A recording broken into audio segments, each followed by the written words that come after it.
A normal day on the island of Soda. James was feeling grumpy.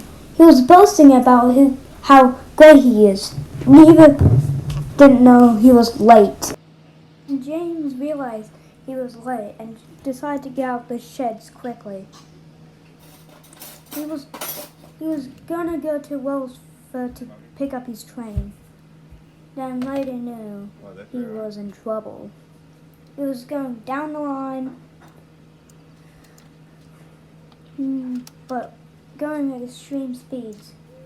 Then there was trouble. He didn't know Molly was coming down the line as fast as she could.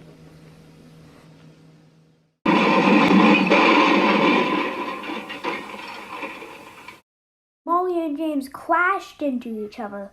Luckily, no one was hurt. James had to sit in the shed for 2 days to think what he's done.